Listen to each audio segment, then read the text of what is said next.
يعني يا كابتن كريم، الاهلي لما راح يتفاوض مع البنك الاهلي على اللاعب طلب منه 80 مليون جنيه. البنك الاهلي طلب من الاهلي 80 مليون جنيه، وفي نفس الوقت البنك الاهلي باع لك اللاعب بتاعه ب 30 مليون جنيه، واشترى منك لاعب ما يساويش في سوق اللاعبين اكتر من 30 جنيه، اشترى منك ب 35 مليون جنيه. حد من اداره الاهلي طلع وقال اصل في ناس ضغطت على البنك الاهلي انه ما يبيعش اللاعب لينا؟ فعيب لما تبقى راجل اعلامي تمام وتاخدنا في سكه ان هل محمود الخطيب فضيلك، يعني محمود الخطيب فاضي ليك وفاضل لبتروجيت وفاضل اداره الزمالك وفاضل لبيب وفاضل الهم واللبخ اللي انت بتلبخه ده، ويتصل بتاع بتروجيت يقول له ما تبيعش اللاعب ده للزمالك؟ عيب عيب. انتوا لازم ترتقوا بقى بصراحه. انتوا جرتونا معاكم لنقطه احنا ما كناش عاوزين نعملها. لا في اعلامي عاد بيفهم، ولا اعلامي محايد، ولا اعلامي بيقول كلمه الحق، ولا مشجع بيقول كلمه الحق، وكل واحد شغال على الترندات. الملحن الفاشل بقى يطلع دلوقتي يقول لك الخطيب والخطيب. كفايه ابتزاز، كفايه ابتزاز للانديه، كفايه تهيج للراي العام، كفايه يعني بصوا يعني مش عاوز اقول لكم ايه، يعني كفايه اللي انتوا بتعملوه ده، كفايه هبل، كفايه هبل.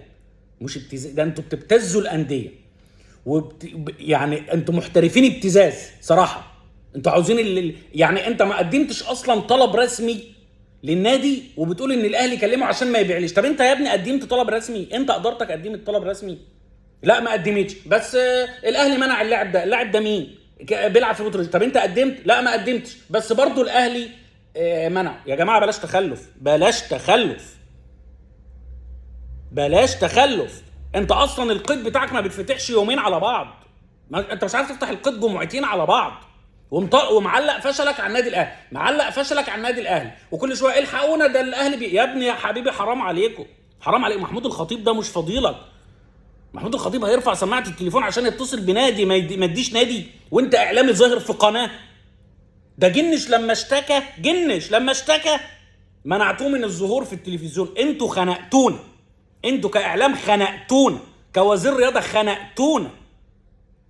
الله، في ايه؟ انتوا اعلاميين جايين بس في القنوات عشان تهاجموا الاهلي. طب انت نادي فاشل، سوري يعني، انت نادي فاشل، اداره فاشله، لاعبين فاشلين، اعلاميين تبعكم فاشلين. انا ذنبي ايه؟ انا ذنبي ايه؟ انا خلاص يا عم، انا اكلم الكابتن محمود الخطيب يعمل لكم كورسات عشان يعلمكم ازاي تديروا النادي بتاعكم. حلو كده؟ تستريح. ما ينفعش تقول معلومه ما عندكش مصدر، ما ينفعش تقول معلومه بتهيج الراي العام ما عندكش مصدر. ده اصلا ضد ميثاق الشرف الاعلام لو بتفهموا يعني. لما انا ابقى اعلامي واطلع اقول ده محمود الخطيب كلم بتروجيت، يبقى عندك دليل. لان الكابتن محمود الخطيب بقى لو فايق لك او فضيلك اصلا انت لشخصك هيشتكيك وهيقول لك فين الدليل؟ مين اللي قال لك ان انا كلمت بتروجيت؟ هيبقى شكلك وحش. فالناس بتحب ابوك وبتحبك عشان ابوك، يا ريت بقى يعني ايه بقى، مش ناقصه عته بقى، والله ما هي ناقصه عته يا عم. والله احنا زهقانين من شويه مدحت العدل، وشويه ما اعرفش منتصر ما اعرفش مين، وشويه الدرديري يا عم.